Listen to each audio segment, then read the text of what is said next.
6월 14일 동인교회 오전 예배를 하겠습니다. 다 함께 묵상으로 기도하시겠습니다.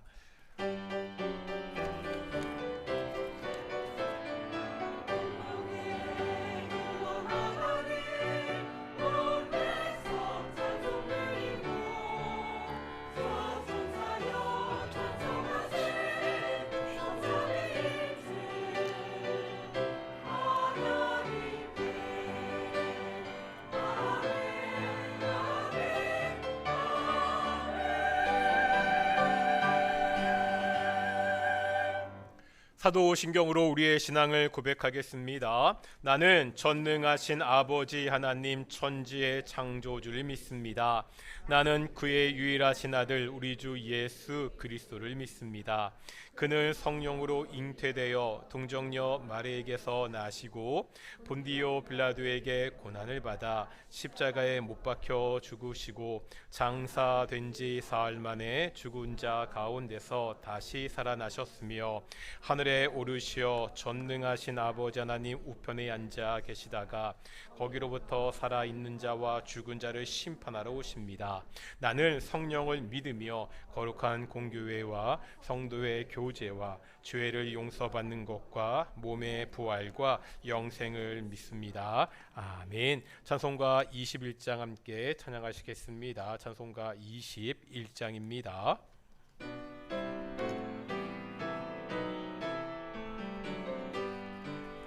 다 찬양하여라 전능왕 창조의 주께 내 호나 주 찬양 평강과 구원의 주님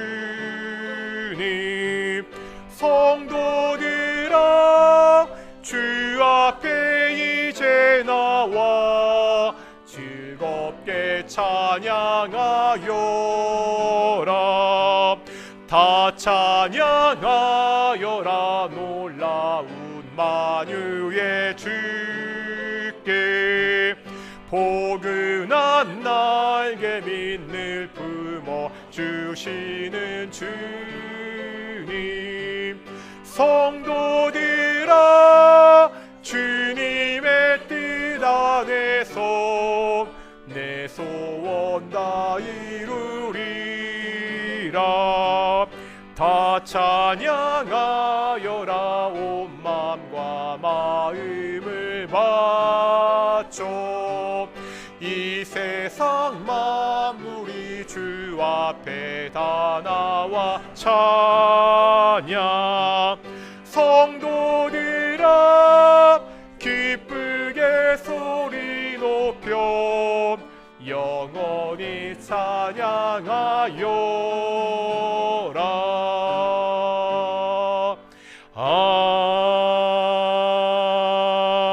아멘.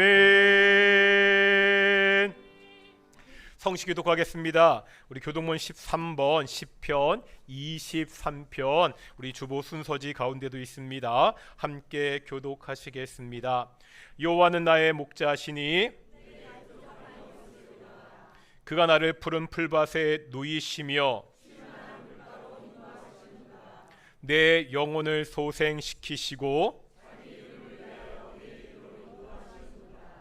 내가 사망의 음침한 골짜기로 다닐지라도 해를 두려워하지 않을 것은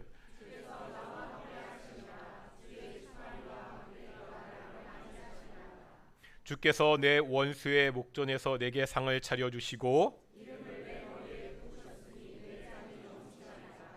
내 평생의 선하심과 인자하심이 반드시 나를 따르니 아멘. 자리에 앉으시겠습니다. 찬송가 342장 함께 찬양하시겠습니다.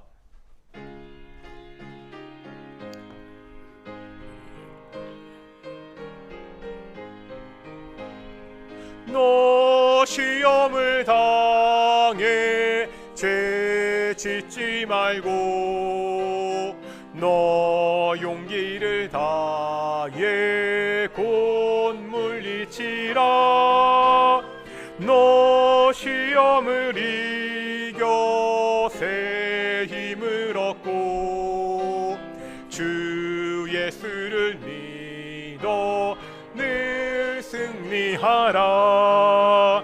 우리 구주의 힘과 그의 위로를 빌라. 주님 내 편에 서서 항상 도우시리. 내 친구를 삼가 잘 선택하고 너 언행을 삼가 늘 조심하라. 너 열심을 다해 늘 충성하고 온 정성을 다해 주 봉사하라. 우리 구주의 힘과 그의 위로를 빌라. 주님 내 편에 서서 항상 도우시리. 자 이기는 자는 상 받으리니 너 낙심치 말고 늘 전진하라. 내 구세주 예수 힘 주시리니 주 예수를 믿어 늘 승리하라. 우리 구주의 힘과 그의 위로를 빌라. 주님 내 편에 서서 항상 도우시리. 기도하겠습니다. 거룩하고 존귀하신 아버지 하나님 감사드립니다. 참으로 복된 날, 예수님이 부활하신 날, 우리가 예수님의 부활을 기념하여 이렇게 주일날 예배당에 모여 예배케 하심을 정말로 감사드립니다. 하나님, 동인의 성도들이 오늘 이렇게 모여 하나님께 예배합니다. 이 예배가 오직 성부, 성자, 성령, 성삼위 일체 하나님이 영광 받으시는 귀한 예배가 될 수 있도록 인도하여 주십시오. 오직 성부, 성자, 성령, 성삼위 일체 하나님을 만나고 돌아오는 귀한 예배가 될 수 있도록 인도하시고 주께서 축복하여 주시옵소서. 예배에 참석한 모든 동인의 성도들 한 사람도 그냥 왔다가 돌아가지 않게 하여 주시옵시고 하나님의 영광의 임재 앞에 하나님의 말씀을 잘 듣고 돌아가는 귀한 시간 되기를 소망합니다. 여러 가지 사정으로 특별히 몸이 연로하고 아파서 함께 예배하지 못하는 환들도 있습니다. 우리 어르신들도 계십니다. 어디에 있던지 어느 상황에서 예배하던지 바로 그곳 가운데 하나님이 함께하여 주시옵소서. 또한 우리가 매일매일 살아가는 삶의 순간순간마다 하나님과 동행하며 예배하는 삶을 살아가는 귀한 성도들이 될 수 있도록 인도하여 주시옵소서. 감사드립니다. 이 모든 말씀 예수님의 이름으로 기도드렸습니다. 아멘.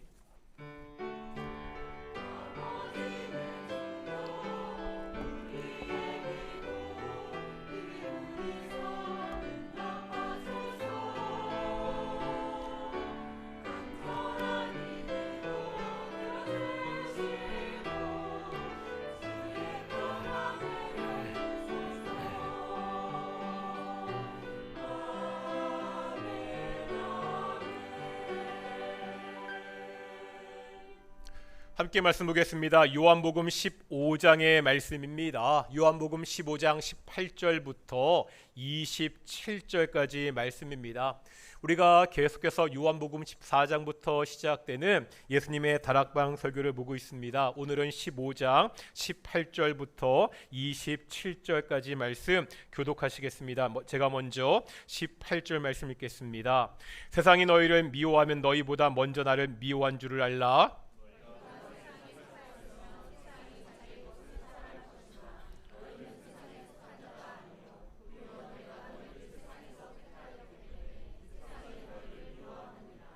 내가 너희에게 종이 주인보다 더 크지 못하다 한 말을 기억하라. 사람들이 나를 박해하였은즉 너희도 박해할 것이요 내 말을 지켰은즉 너희 말도 지킬 것이라.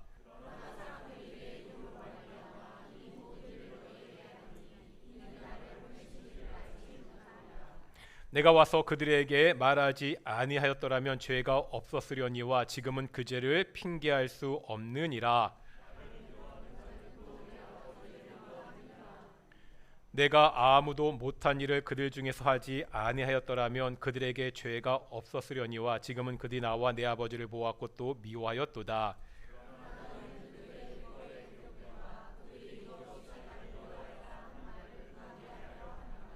내가 아버지께로부터 너희에게 보낼 보혜사 곧 아버지께로부터 나오시는 진리의 성령이 오실 때 그가 나를 증언할 것이요.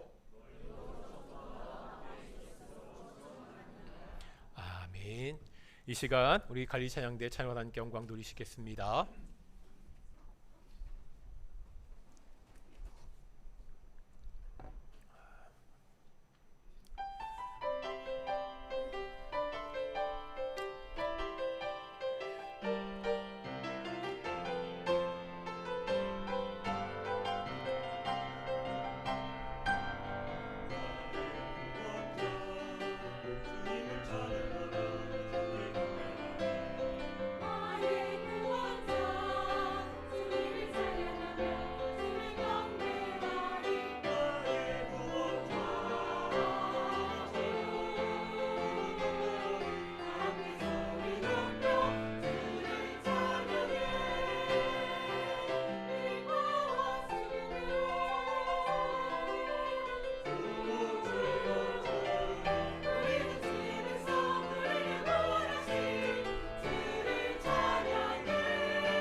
아멘.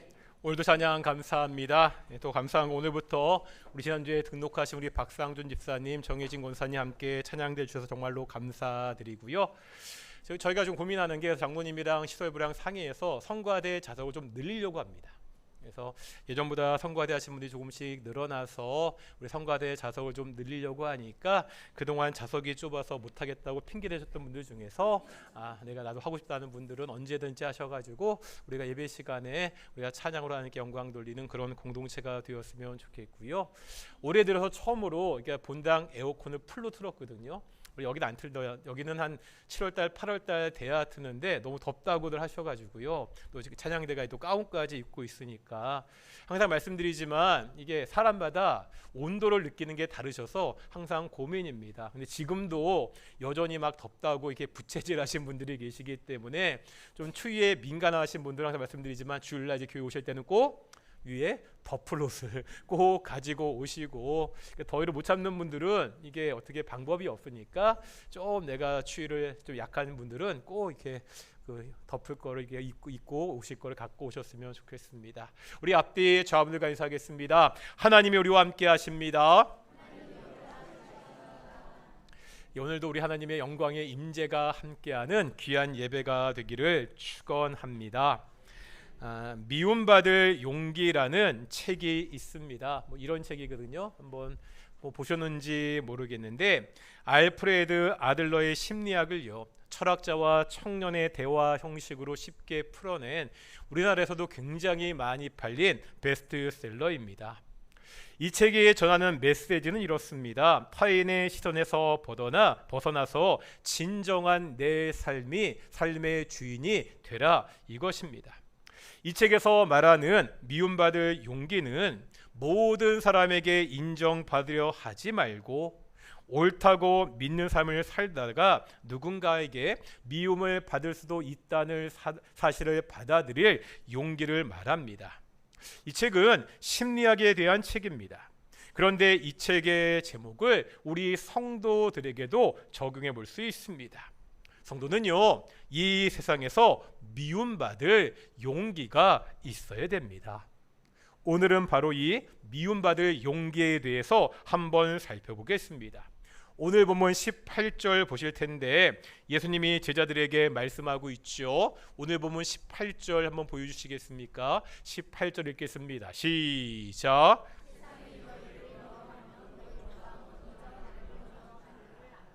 여기 보니까 세상이 제자들을 미워할 것이다 말씀하고 있습니다. 그때 그것을 이상하게 여기지 말라는 거죠. 왜 그렇습니까? 예수님도 이미 세상에서 미움을 받았기 때문입니다. 세상이 먼저 예수님을 미워했습니다. 세상이 예수님을 미워해서 십자가의 못을 박았습니다. 그러니 예수님의 제자들이 세상의 미움을 받는 것이 이상한 일이 아니라는 겁니다. 그러면 왜 제자들이 세상의 미움을 받지요? 이제 19절입니다. 19절 말씀 읽겠습니다. 시작.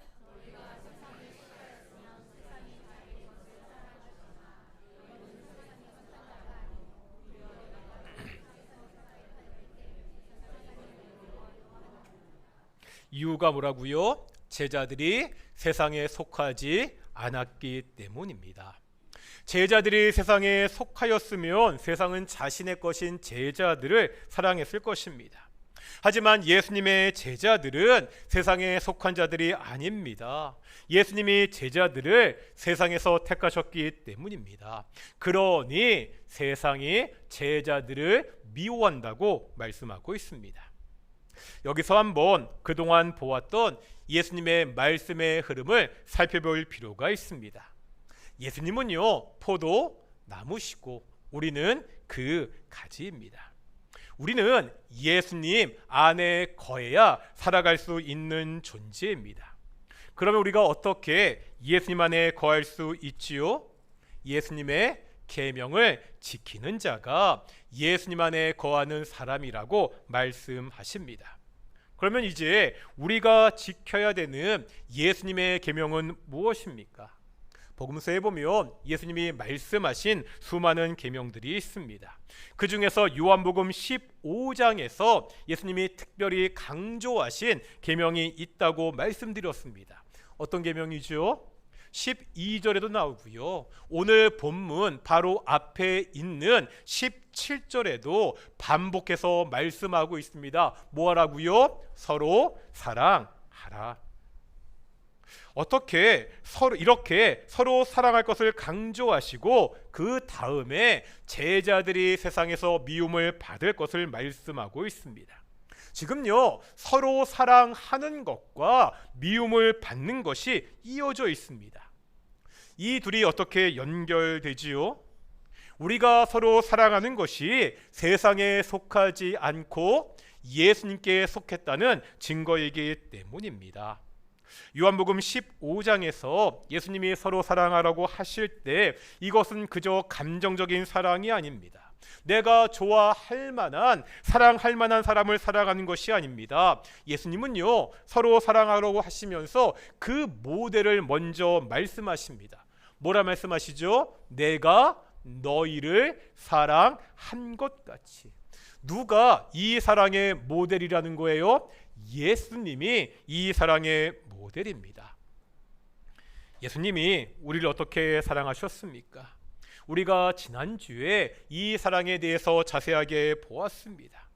예수님의 사랑은요, 우리를 친구라 하시며 십자가에서 죽는 사랑이었습니다.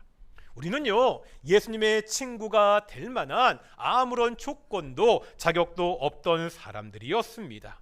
우리는 예수님의 친구가 아니었죠. 우리가 죄인 되었을 때, 하나님과 원수 되었을 때 예수님이 우리를 위하여 죽으셨습니다.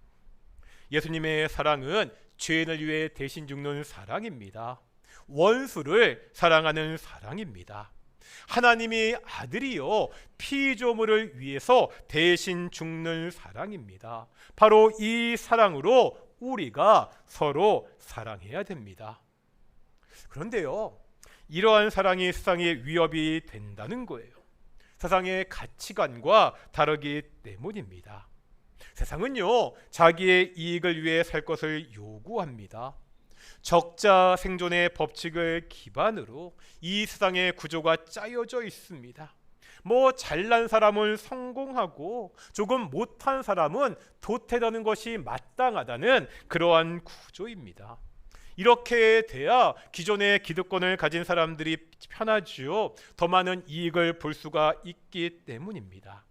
그런데 이런 세상의 가치관과는 다른 가치관을 가지고 있는 사람들이 나타나기 시작합니다. 서로 사랑하는 사람들입니다.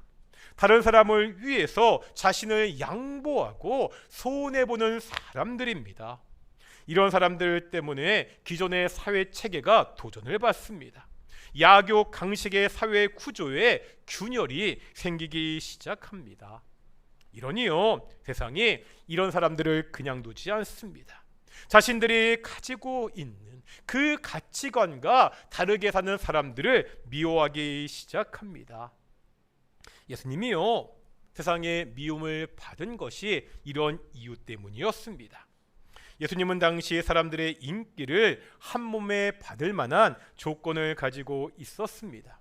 한마디로 슈퍼스타가 될 만한 스타성을 타고나신 분입니다. 어떻게 하셨죠? 물고기 2마리와 떡 5덩이로 5,000명이 넘는 사람을 먹이셨습니다. 역사 이래 사람들이 세상의 지도자에게 원하는 첫 번째가 뭐지요? 경제를 살리는 것입니다. 사람들은 먹고 사는 문제를 해결할 수 있는 그러한 지도자를 원합니다. 예수님은요, 이 먹고 사는 문제를 단번에 해결할 수 있는 능력을 가진 분이십니다. 이것뿐만이 아닙니다. 악한 귀신을 쫓아내십니다. 병든 사람도 고치셨습니다. 이러한 스타성을 가진 예수님이 세상만 조금만 타협했다면 정말로 많은 인기를 얻었을 것입니다. 당시 기득권을 가지고 있었던 종교 정치 지도자들과 조금만 타협했다면 정말로 편하게 지낼 수가 있었습니다. 하지만 예수님은요, 그렇게 하지 않으셨죠. 당시 사회를 지배하고 있던 가치관의 정면으로 반기를 드셨습니다. 당시 사회는요, 정결의식이라는 규범이 지배하던 시대였습니다. 이런 거예요. 사람들을 정결의 정도에 따라 나누었습니다. 제사장 레인들과 같은 종교 지도자들은 정결한 사람들이었습니다. 반면에요, 세리와 창녀는 멸시하던 시대였습니다. 이런 시대에 예수님은요, 그 멸시받던 세리와 창녀들을 사랑하시고 그들과 함께 하셨습니다. 날짜도 정도에 따라 나누셨습니다. 안식일은 거룩한 날이었습니다. 안식일을 어기는 것은 사회 전체의 규범을 흔드는 그러한 행위였습니다. 이런 시대에 예수님은요, 형식만 남은 안식일에 참된 의미를 보여주셨습니다. 안식일에 병든 자를 고치셨습니다. 장소도 정도에 따라 나누었습니다. 유다 땅과 성전이 있는 예루살렘은 거룩한 곳이었습니다. 반면에 이방 지역은 불결한 곳이었습니다. 이런 시대에 예수님은요, 이방인들을 외면하지 않으셨습니다. 사마리아 땅으로 가서 그들에게도 복음을 전하셨습니다. 이러한 예수님은요, 당시의 기득권을 가진 사람들에게 위협이었습니다. 세상의 가치관을 신봉하는 자들에게 위험한 사람이었습니다. 그러기에 세상은 예수님을 미워할 수밖에 없었습니다. 자신들의 이익을 위해서 이 진리의 말씀을 받아들일 수가 없었기 때문입니다. 그러면 오늘날 우린 어떠한 사람들입니까? 요즘 한국 사회에서 교회는 미움을 많이 받습니다.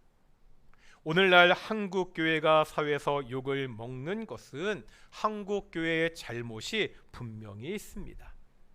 교회가 교회 역할을 제대로 하지 못했기 때문입니다. 교회의 직분자들이 범죄 사건에 연루가 됩니다. 교회 안에서 각종 비리가 벌어지기도 합니다. 현재 한국 교회가 미움을 받는 것은 세상과 다르지 않고 세상과 같기 때문입니다.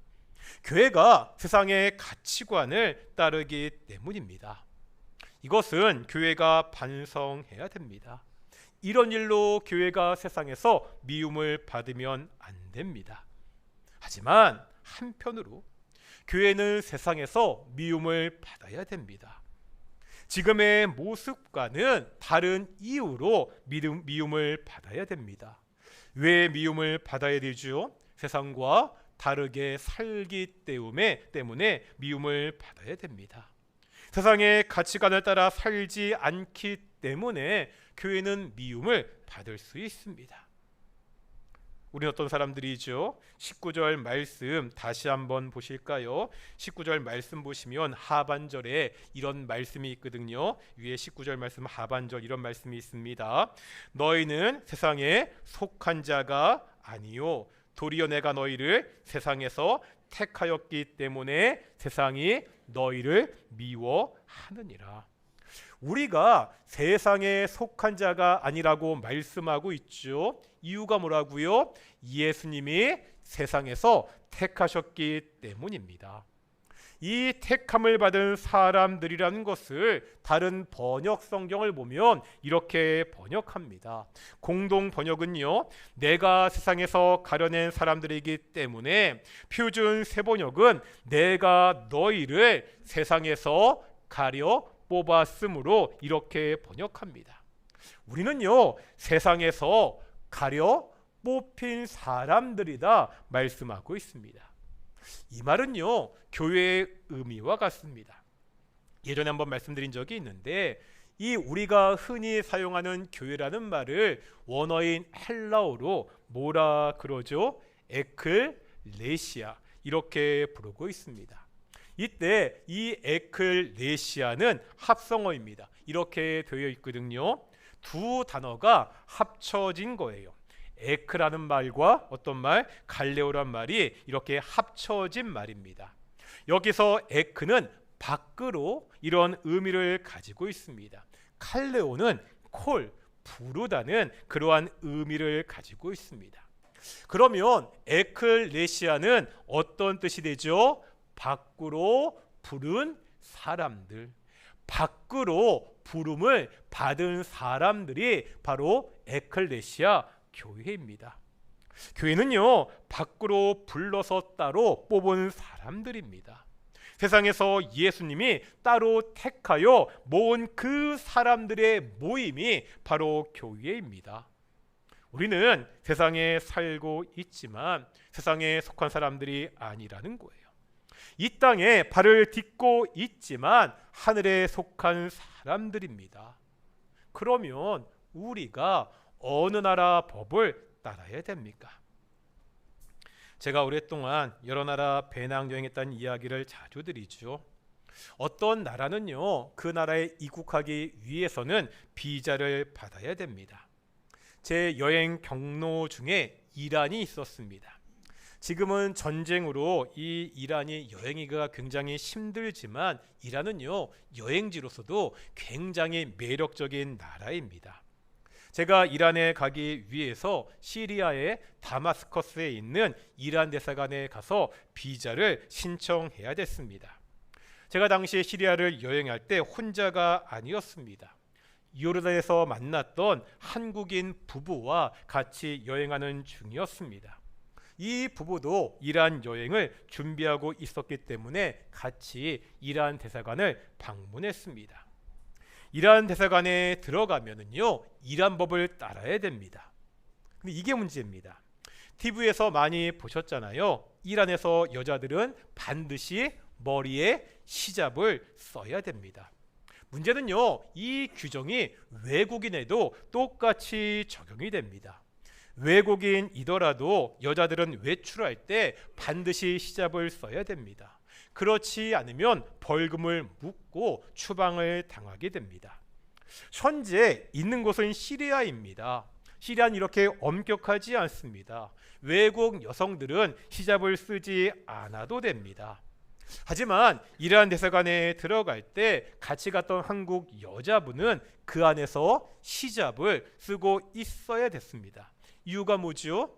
시리아 땅이지만 그 대사관만큼은 이란의 영토이고 이란의 법을 따라야 하기 때문입니다. 우리도 마찬가지라는 거예요. 우리가 이 세상에서 살아갑니다. 그런데 빌립보서 3장 20절 보실까요? 이렇게 말씀하고 있습니다. 3장 20절 읽겠습니다. 시작.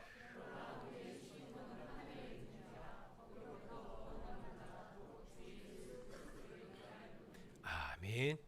여기 보니까 우리의 시민권이 어디에 있다고 말씀하고 있죠? 하늘에 있습니다. 그러면 우리는 어디에 속한 사람들이에요? 하늘에 속한 사람들입니다. 우리가 이 땅에 살고 있지만 이 땅의 법이 아니라 하늘의 법을 따라야 됩니다.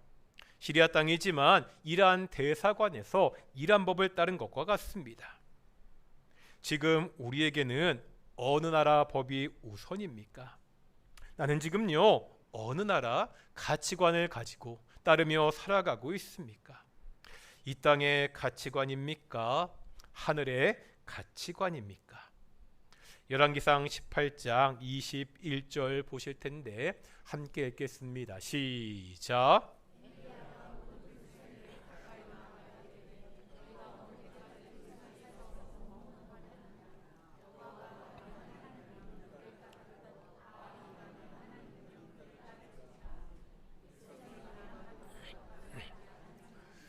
이게 지금 어떤 장면이죠? 지금 엘리야가 바알과 선지자와 대결하는, 흔히 말하는 갈멜산의 결투의 한 장면입니다. 지금 엘리야 선지자가 이스라엘 백성의 죄를 지적하고 있습니다. 이스라엘 백성들의 죄가 뭐죠? 하나님을 섬기지 않은 것이 아니었습니다. 이스라엘 백성은요, 하나님을 섬겼습니다. 성전에 가서 하나님께 제사도 드렸습니다. 문제가 뭐라는 거예요? 바알도 함께 섬겼습니다. 하나님도 섬기고 바알도 섬겼습니다. 지금요, 엘리야가 이스라엘 백성에게 도전하고 있습니다.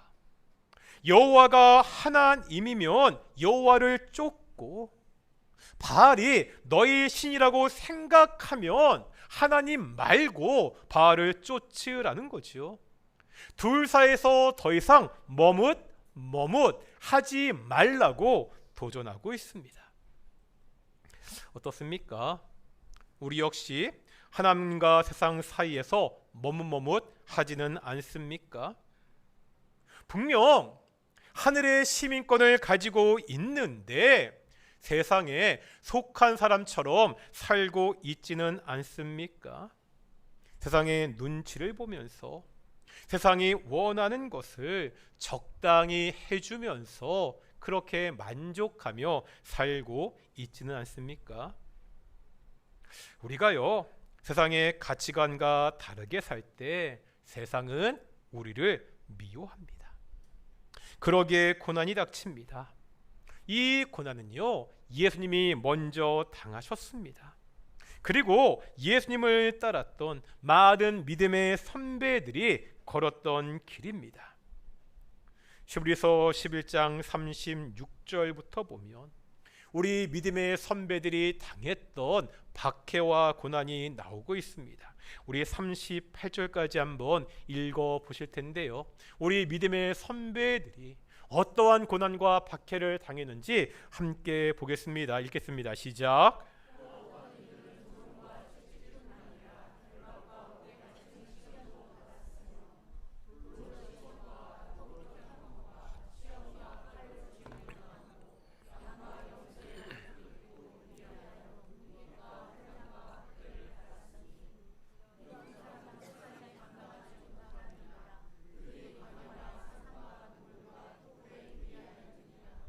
어떠한 고난과 박해를 받았지요? 희롱과 채찍질, 결박과 옥에 갇힘, 돌로 치는 것, 톱으로 켜는 것, 시험과 칼에 죽는 것, 유리하며 궁핍과 환난과 학대를 받았습니다.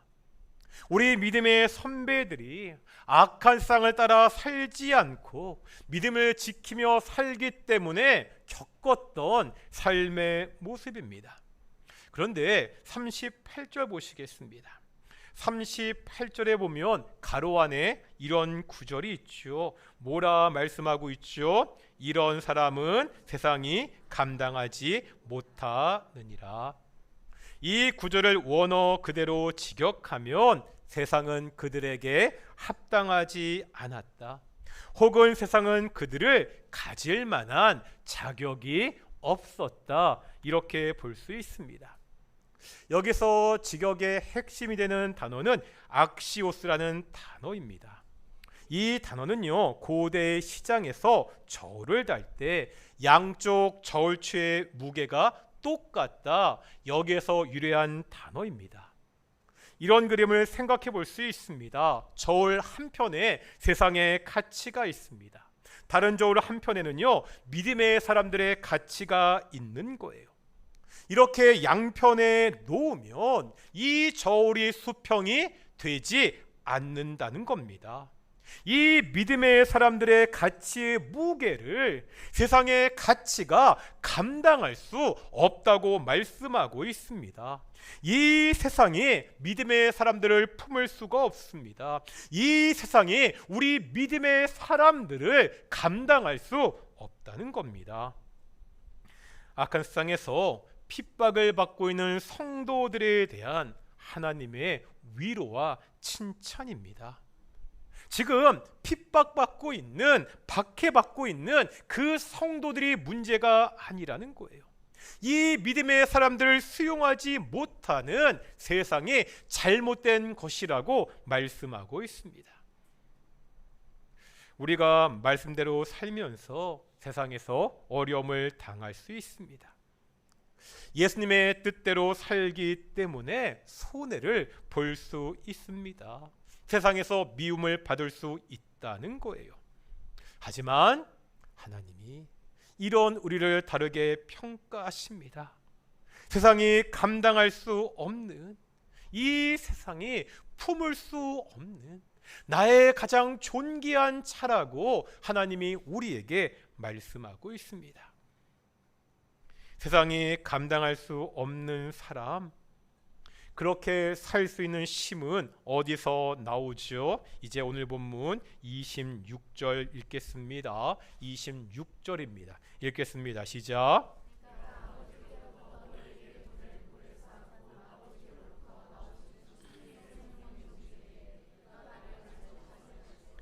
아멘. 예수님은요, 우리에게 혼자서 이 악한 세상에서 버티라고 하지 않으십니다. 내가 보혜사를 보내주겠다고 약속하십니다. 우리가 보혜사이신 성령에 대해서는 지난번에 자세하게 살펴봤죠. 보혜사는 헬라어로 파라클레토스입니다. 어떤 뜻이었죠? 내 곁에 부름을 받아 계신 분이라는 의미를 가지고 있습니다. 법정에서 피고인 곁에 서서 변호해 주시는 변호사라는 그러한 이미지를 가지고 있습니다. 이런 거지요. 세상이 우리를 미워하고 고발할 때 바로 내 곁에 서서 변호해 주시는 보혜사 성령이 계십니다. 우리를요 홀로 내버려 두지 않으십니다. 그런데 여기서 또 중요한 것이 있습니다. 이제 한번 27절 보겠습니다. 27절입니다. 읽겠습니다. 시작. 아멘. 27절에 보면 너희도 제자들도 예수님을 증언합니다. 이때 순서를 보자는 거예요. 26절에서 먼저 성령께서 증언하시고 그 다음에 27절에서 제자들이 중요합니다. 증언합니다. 이 순서가 어떤 의미가 있지요? 제자들이 세상에서 증언할 수 있었던 것은요, 그들이 대단하고 담대한 사람들이었기 때문입니다. 아시잖아요. 이 예수님의 제자들은 겁쟁이였습니다. 예수님이 잡히시던 날 밤 모두 다 도망을 쳤습니다. 베드로는요 3번이나 예수님을 모른다고 부인했습니다. 그런데 이랬던 이 사람들이 나중에 자신의 목숨을 걸고 복음을 증언했습니다. 도대체 뭐가 달라졌지요? 그 사이에 어떤 일이 벌어졌습니까? 성령이 제자들에게 오셨습니다. 보혜사가 그들 곁에 함께 계셨습니다. 성령이 먼저 증언하시니 제자들도 증언할 수가 있었습니다. 미움받을 용기의 출처가 여기에 있다는 거예요. 우리 안에 있는 결단이 아닙니다. 뭔가 내가 대단한 용기를 가지고 있기 때문이 아닙니다. 우리 곁에 오신 성령께서 먼저 증언하시기 때문입니다. 우리가 그 증언에 함께하는 사람들입니다. 성령께서 나와 함께 하심으로 세상과 다른 삶을 사는 미움받을 용기를 우리가 가질 수 있습니다. 처음 미움받을 용기라는 책에 대해서 말씀드렸습니다. 오늘날 우리 성도들에게는 책과는 다른 의미에서 미움받을 용기가 필요합니다. 성도들의 미움받을 용기를 이렇게 한번 정리해 볼 수 있습니다. 성도는요 모든 사람에게 인정받으려 하지 말아야 합니다. 성도는 모든 사람에게 인정받으려 하지 말아야 합니다. 하나님의 말씀대로 사는 믿음의 삶을 살다가 세상에 미움을 받을 수도 있다는 그 사실을 받아들일 용기가 필요합니다. 정말 하나님의 말씀대로 살다가 믿음의 삶을 살다가 내가 세상의 미움을 받을 수도 있다, 이러한 용기가 우리에게 필요합니다. 우리는요 세상과 같아서 미움받는 사람들이 아닙니다. 예수님처럼 사랑했기 때문에 미움받는 사람들입니다. 세상이 이해할 수 없는 그 사랑을 선택할 때 세상은 우리를 미워할 수밖에 없습니다. 그러나 예수님이 말씀하시지요, 이런 사람은 세상이 감당하지 못한다. 이런 사람은 세상이 감당하지 못한다고 우리를 위로하고 격려하고 칭찬하고 계십니다. 이 말씀을 붙들고 예수님의 제자답게, 하늘의 시민 권자답게 이 땅에 살아가는 귀한 동인의 성도들이 되시기를 축원합니다. 우리 함께 내게 허락하신 시련을 통해 찬양하며 기도하기를 소망합니다.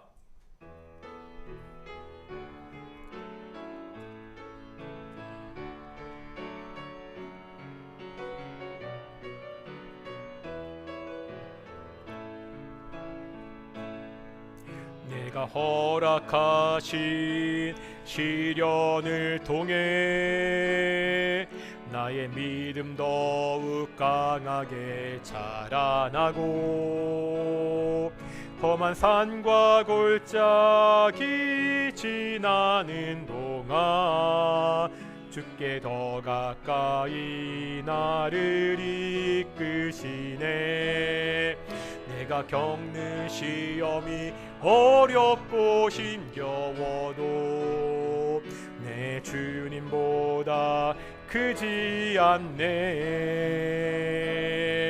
내 앞에 바다가 갈라지지 않으며 주가 나로 바다에 걷게 하리. 나는 믿네. 주의 능력으로 내 맘 새롭게 되리. 나는 믿네. 주의 능력으로 담대히 나가리라. 주와 함께 싸워 승리하리라. 날마다 믿음으로 나서라. 내게 허락하신 시련을 통해 내게 허락하신 시련을 통해 나의 믿음 더욱 강하게 자라나고 험한 산과 골짜기 지나는 동안 주께 더 가까이 나를 이끄시네. 내가 겪는 시험이 어렵고 힘겨워도 내 주님보다 크지 않네. 내 앞에 바다가 갈라지지 않으며 주가 나로 바다에 걷게 하리. 나는 믿네. 주의 능력으로 내 삶 새롭게 되리. 나는 믿네. 주의 능력으로 담대히 나가리라. 주와 함께 싸워 승리하리라. 날마다 믿음을 다시 처음부터 하겠습니다. 내게 허락하신 시련을 통해 나의 믿음 더욱 강하게 자라나고 험한 산과 골짜기 지나는 동안 주께 더 가까이 를 이끄시네. 내가 겪는 시련이 어렵고 힘겨워도 내 주님보다 크지 않네. 내 앞에 바다가 갈라지지 않으며 주가 나로 바다에 걷게 나는 믿네. 나는 믿네. 주의 능력으로 내 삶 새롭게 되리. 나는 믿네. 주의 능력으로 담대히 나가리라. 주와 함께 싸워 승리하리라. 날마다 믿음을 나는 믿네. 함께 찬양하겠습니다. 나는 믿네. 주의 능력으로 내 삶 새롭게 되리. 나는 믿네. 주의 능력으로 내 나가리라. 주와 함께 싸워 승리하리라. 날마다 믿음으로 나 살아가. 우리 함께 기도할 텐데요. 우리가 이 땅 가운데 믿음으로 살아가는 것, 하나님의 말씀대로 살아가는 것, 우리에게 손해가 될 때도 있고요. 어떠할 때는 참 심한 고난과 박해가 있을 때도 있습니다.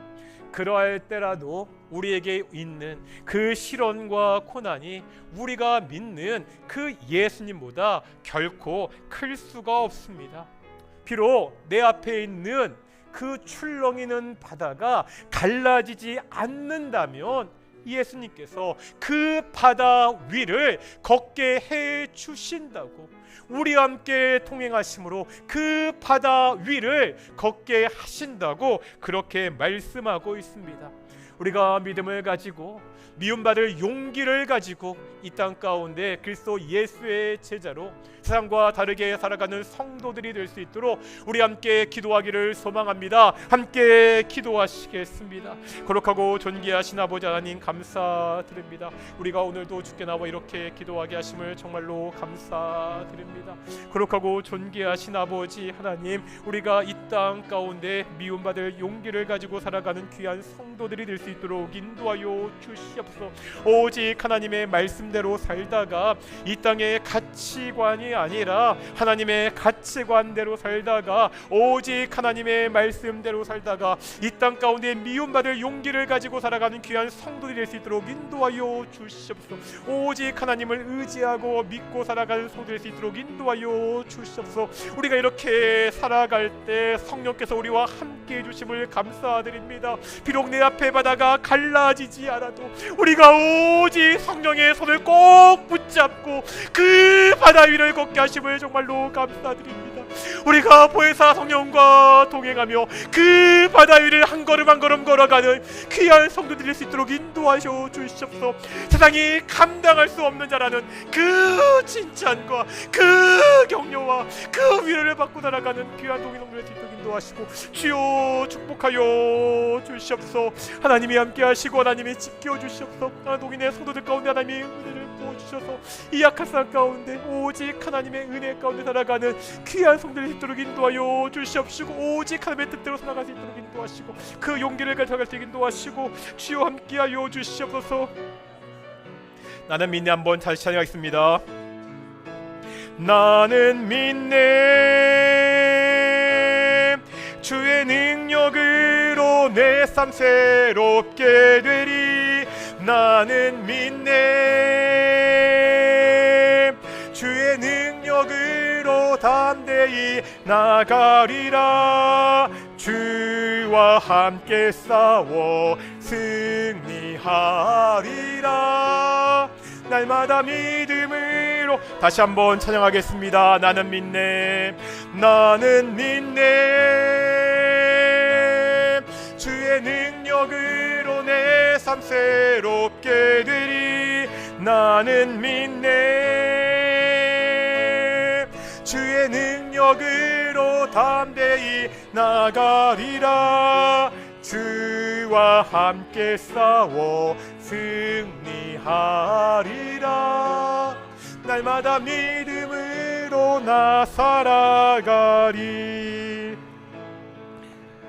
하늘에 계신 좋으신 아버지 하나님, 하나님은 참 좋으신 분이기에 우리가 믿고 하나님의 자녀, 예수님의 제자가 되었습니다. 그런데 우리가 살아가는 이 땅은 여전히 악합니다. 하나님, 우리가 악한 세상 속에서 하나님의 말씀대로 살다가 예수님의 제자로 살다가 미움받을 용기를 가지는 성도들이 되기를 소망합니다. 하나님, 내 앞에 바다가 갈라지지 않는다면, 그 고난과 환난이 여전히 있더라도 우리가 보혜사 성령의 손을 꼭 붙잡고 그 환난과 고난과 그 위협의 바다를 함께 걸어가는 귀한 성도들이 될 수 있도록 주께서 인도하여 주시옵소서. 감사드립니다. 이 모든 말씀 예수님의 이름으로 기도드렸습니다. 아멘. 찬송가 51장 하시면서 우리 봉헌하시겠습니다. 찬송가 51장입니다.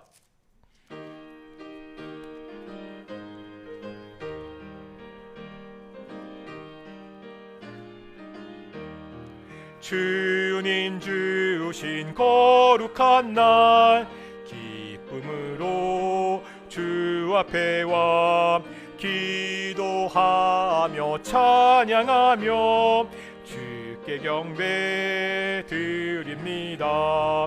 내게 주신 귀한 물집 하나님께 드리오니 기뻐 받을 제물로서 연락되게 하오. 3절입니다.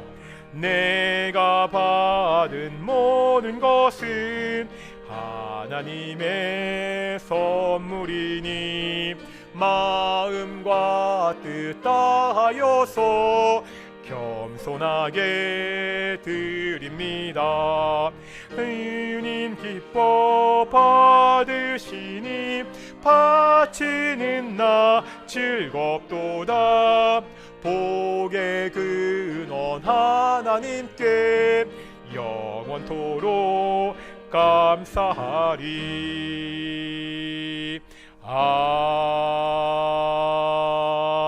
아멘. 기도하겠습니다. 사랑과 은혜가 충만하신 아버지 하나님 감사드립니다. 복된 날 주일날 우리가 주께 나와 예배하고 하나님을 만나게 하심을 정말로 감사드립니다. 매일매일 살아가면서 성령이 우리에게 하나님이 우리에게 공급하신 것으로 살아가게 하심을 정말로 감사드립니다. 이 모든 것을 주신 하나님께 감사함으로 작은 예물을 돌려드립니다. 이 모든 예물이 오직 하나님의 뜻 가운데 선하게 사용될 수 있도록 인도하여 주시옵소서. 감사드립니다. 이 모든 말씀 예수님의 이름으로 기도드렸습니다. 아멘. 우리 앞뒤 자분을 이렇게 인사하겠습니다. 미움받을 용기를 가집시다. 다시 한번 인사하겠습니다. 하나님이 우리와 함께 하십니다. 이번 일주일 동안도 이 미움받을 용기를 가지고 하나님과 함께하는 귀한 동인의 성도들이 되시기를 축원합니다. 오늘 오후 예배는요 우리 선교회별 그렇게 모임을 하도록 하겠습니다. 그리고 다음 주일 오후 예배 후에는 정기당회가 있고요. 계속해서 우리가 수요 예배 때 신약교회 역사를 배우고 있습니다. 이게 설교랑 그 성경 공부는 좀 다른 것 같습니다. 설교는요 짧은 시간에 또한 일방적으로 좀 선포하는 그러한 시간이라면 성경 공부 시간은 성경 말씀을 가지고 좀 이렇게 가르치는 자와 배운 사람이 조금 더 교감하면서 찬찬히 말씀을 나눌 수 있는 좀 더 깊이 공부할 수 있는 그런 시간입니다. 저희 교회 따로 제자 훈련을 제외하고 지금은 따로 화요일이나 목요일날 이렇게 따로 성경 아카데미나 그런 시간들이 없잖아요. 우리 수요일날 많은 분들 나와서 하나님의 말씀을 좀 함께 배웠으면 좋겠습니다. 그리고 마지막 주 토요일날 오후 2시가 맞는 거지. 2시간? 3시가 맞니? 그래 헷갈려가지고 다시 확인하겠습니다. 공문부 2시로 와가지고요. 오후 3시에 그 연합 청년의 세미나가 우리 교회에서 있습니다. 이게 교단의 연합 청년의 모임이 있는데 이제 교회를 돌아가면서 세미나를 하게 됩니다. 물론 대상은 그 연합 청년에 속한 청년들입니다. 그런데 우리 교회에서 기왕 하는 거 이번에 말씀을 전하실 목사님이 그 정다운 목사님이신데요. 우리 교단에서는 유일하게 그 유럽 독일에서 박사학위를 얼마 전에 받으시고 이렇게 귀국하신 목사님입니다. 귀한 강의를 들을 일이 많이 없는데 또 지금 춘천에 계시거든요. 춘천에서 우리 교회까지 저희가 부르면 힘들거든요. 그러니까 좀 많은 분들 오셔가지고 이날 좀 우리 성도님도 많이 좀 우리 강의에 동참하셨으면 좋겠습니다. 그리고 오늘 식사하실 때 우리 떡과 수박이 있을 겁니다. 이건 별건 아니고요. 그냥 우리 바제 때 성도들 많이 수고하셨다고 그냥 교회에서 그냥 함께 내는 거니까 떡이랑 그 수박 함께 먹고 함께 식사하시고 교제하고 돌아가셨으면 좋겠습니다. 다 함께 일어나시겠습니다. 찬송가 54장 함께 찬양하시겠습니다. 찬송가 54장입니다.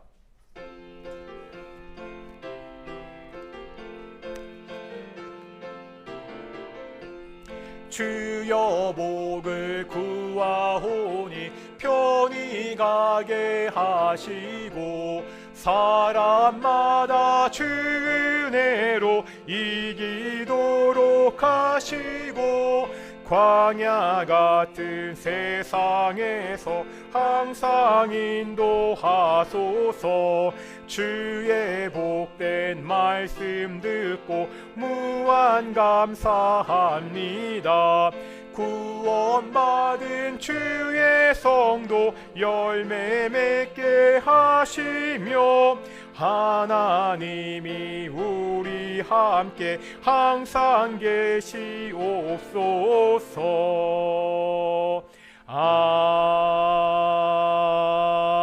아멘. 기도하겠습니다. 이제는 예수 그리스도의 은혜와 아버지 하나님의 사랑하심과 성령 하나님의 교통하심이 이 악한 세상에서 미움받을 용기를 가지고 성령님과 동행하는 동인의 성도들 가운데 영원히 함께 하시기를 축원하옵나이다. 아멘.